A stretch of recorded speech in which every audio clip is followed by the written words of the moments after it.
गुरुर्ब्रह्मा गुरुर्विष्णु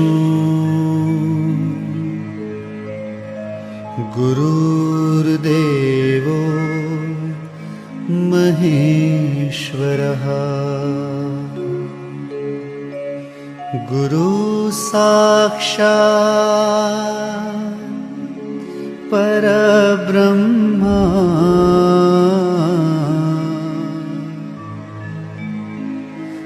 तस्मै श्री गुरुवे नमः।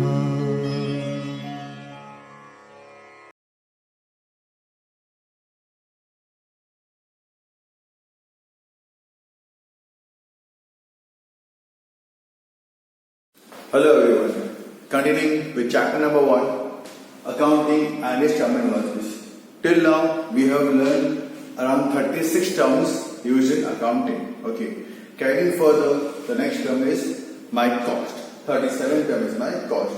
So cost means the amount which the businessman used to spend for producing or manufacturing the goods.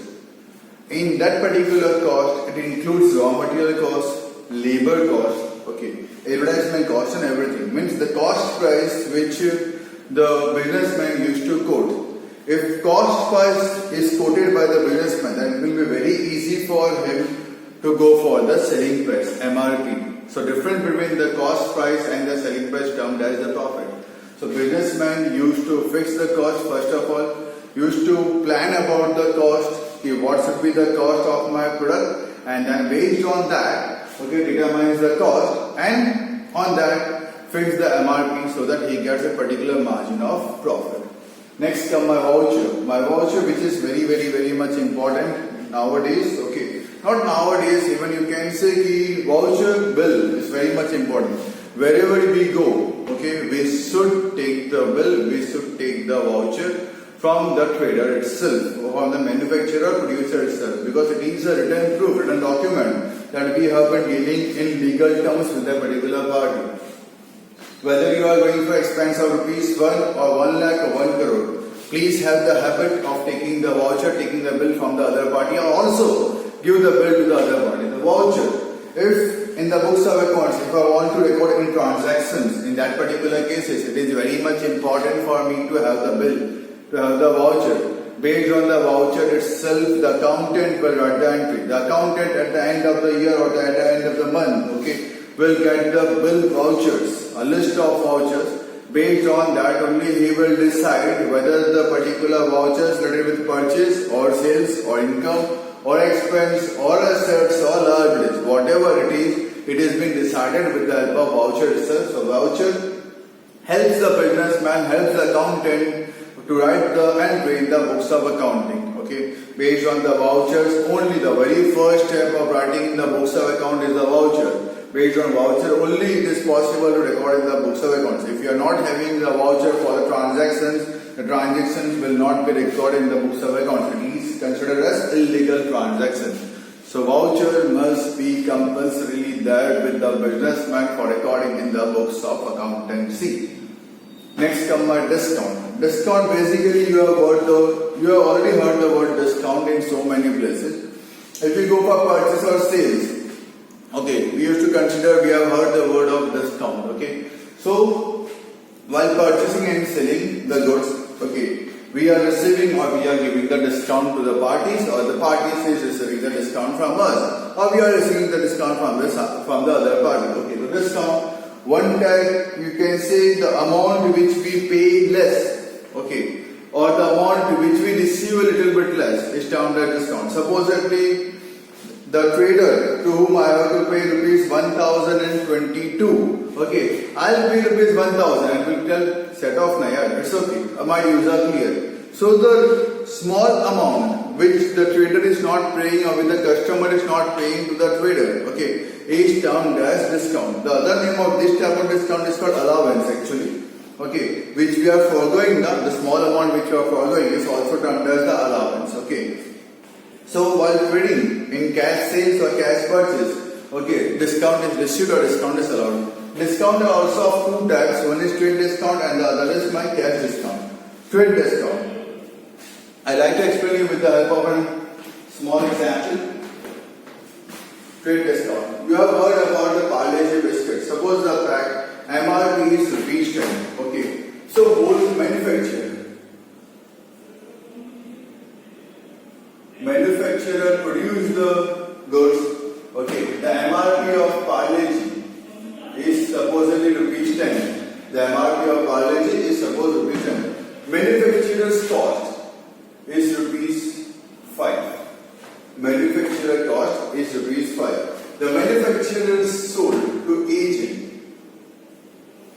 The manufacturer sold to agent for rupees 6. The manufacturer sold to agent for rupees 6. What amount of profit the manufacturer is earning? Rupees 1. What amount of the manufacturer is earning? Rupees 1 profit net. Okay. The manufacturer is giving the agent a discount of rupees 4. That is called as trade discount. The manufacturer is earning from the agent rupees 1 as a profit and giving a trade discount of rupees 4. The agent will sell the retailer. The agent will sell the retailer for rupees suppose 8. For rupees 8. So agent is earning from the retailer rupees 2 as a profit. Agent is earning from the retailer rupees 2 as a profit and giving a discount of rupees 2 as trade discount. Understood? So this trade discount while trading, okay, trade discount is being received. Okay, manufacturer used to give it to the agent. Okay, agent used to give it to the retailer, and the retailer will sell at MRP to the customer.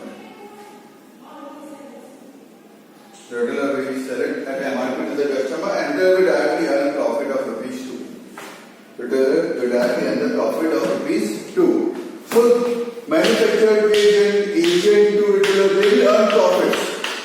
They will earn profit. Okay, but while MRP, comparing the price with MRP, okay, they will get the trade discounts. Okay.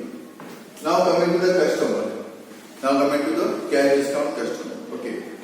When the customer used to purchase a bulk amount of goods altogether, when the customer used to purchase a bulk amount of goods altogether, at that time, the customer demands for cash discount.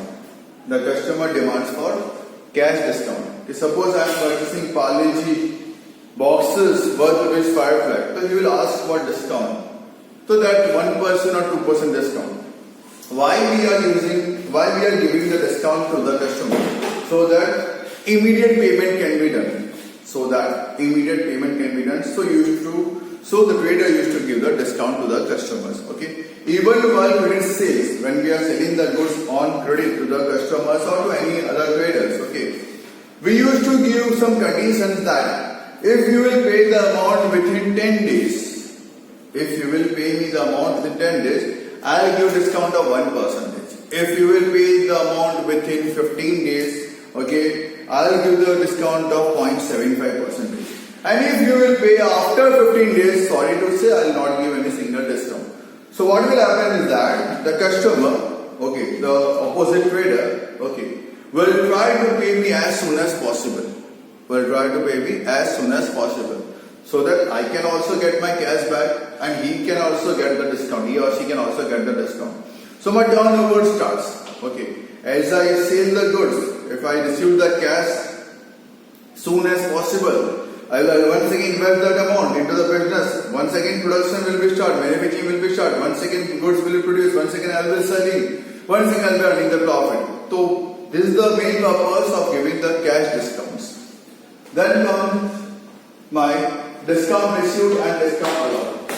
In terms of cash purchase and cash sale, if you are purchasing the goods on cash, if I am purchasing the goods on cash, I will be receiving the discount.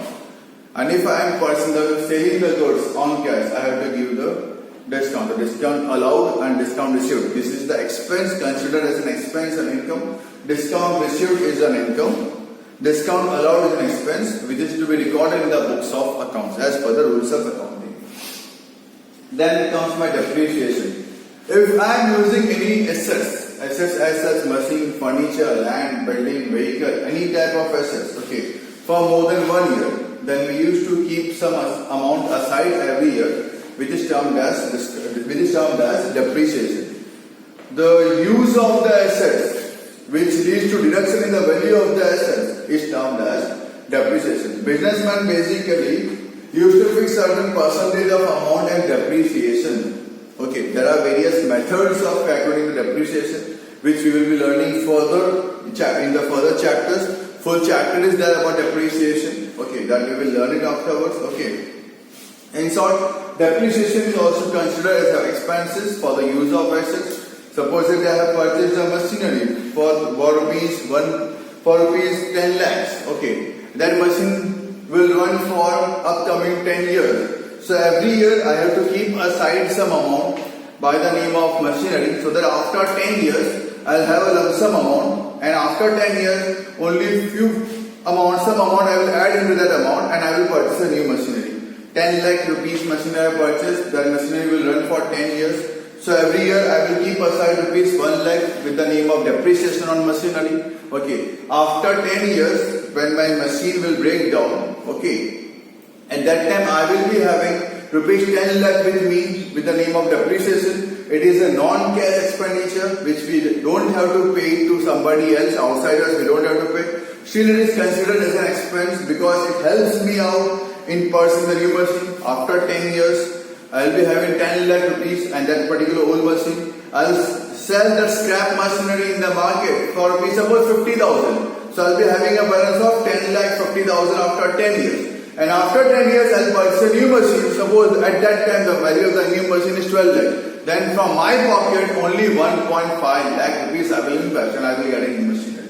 So this is the main purpose of keeping the amount aside with the name of depreciation. Then comes my bad debts. Businessmen basically used to do business on credit nowadays because cash transactions are very less.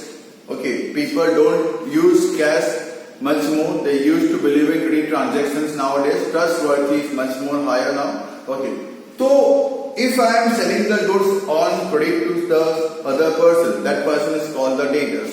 Okay, I have to receive a particular amount on particular date from him or her. Okay, if I don't get that particular amount, if that particular other party is not paying me the amount and is declared as insolvent. Insolvent means he is liquidating himself. That's sorry to say I don't have any amount. Raises his hand, I am not having any penny. Now what is to be done? So at that time this is a loss for the business. Means in short, if the debtors are incapable of paying the amount, that amount is a bad debt for the business.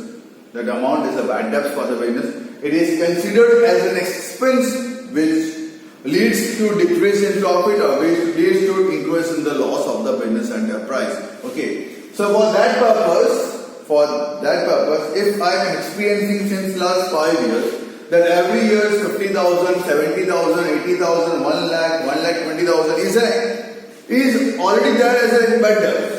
Okay, then what will I do is that from this year, okay, I'll keep some amount aside with the name of bad debt, it's termed as bad debts reserve. From my last 5 years experience, on average, I am earning a bad debt. I am having a bad debt of rupees 80,000. So what will I do? This year, in the beginning of this year itself, I will keep some amount aside with the name of bad debt reserve. Okay, so that at the end of the year, if I am incurring any bad debts, so that whole load will not be there at the end of the year on my business. Okay, a few amount will be there. Suppose that I have kept aside rupees 1 lakh for bad debt reserve. At the end of the year, 1,25,000 is the bad debt. So only 25,000 amount will affect me. Hope so you are understanding that. So bad debts ke naam se I have kept aside bad debt reserve. Okay. Then comes my solvent. As I used the word just now, solvent and insolvent. Solvent, the person from whom I have to receive the amount. Okay, if that particular person pays the amount on time, okay, that part is called the solvent. Means in short, he has more assets as compared to the liabilities. If his assets are more as compared to the liabilities, that part is considered as solvent. You will pay the amount on time. Insolvent, opposite the case. If its assets are less as compared to the liabilities, as compared to the outside liabilities, and that party is incapable of paying the amount, that is called as insolvent. Okay. Debit and credit accounts deal with two sides, left hand side, debit side, right hand side, credit side. This side, debit side, and this side, credit side. Based on rules of accounting, we got to decide, okay, which account will be debit and which account will be credit. Okay.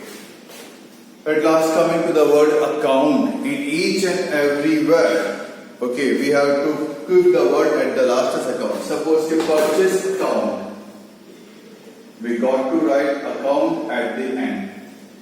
We got to write account at the end. Sales account. Okay, Mehul account, name of party. Okay, Abhi account, name of party. Rohit account, name of party. Okay, machine account, name of assets. In short, account. Business deals with persons or items on a regular basis. So minimum, okay, there should be two accounts, two name of accounts. As per the rules of accounting, one is the debit and the other is the credit. Okay, so rules of accounting, according to that, minimum two effects has to be given for account on the debit and the credit side. Okay, as per double accounting system of dealing with accountancy, minimum two accounts are affected. Okay, business used to deal with items and persons. Okay, suppose that we purchase goods of rupees 20,000 in cash. I have purchased the goods of rupees 20,000 in cash. So what comes in is goods. What comes in is goods. So I will write purchase account. I will write purchase account. One account is purchase account. What comes in is goods. Goods means purchase account. Okay. What goes out is cash. So second effect is my cash account. The one is my purchase account and the other is my cash account. So minimum two accounts will be affected with each and every transactions. Minimum two accounts will be affected with the transactions. More than two accounts can also be possible, but less than two accounts is never possible accountancy, because accounting used to balance the books of accounts. So it is very much necessary that one effect will be on the debit side and the other effect will be on credit side. So accounts is to be written like this way. Accounting dealing with items or persons. Okay, minimum two effects has to be given for each and every transactions. Okay, is termed as accounts. Okay. So here we have learned about the cost, then voucher, then discount. Discount are two types, freight discount and cash discount. Discount received and discount allowed. Depreciation, bad debts. Even I have told you about bad debt reserve. Solvent and insolvent, debit side and credit side. And lastly about the accounts. Okay. Here I have completed my terms which is given in the textbook itself. In further chapters there are so many terms which we will keep on learning. These are the basic terms of accounting which we have learned in this particular chapter. Hope so you understood that.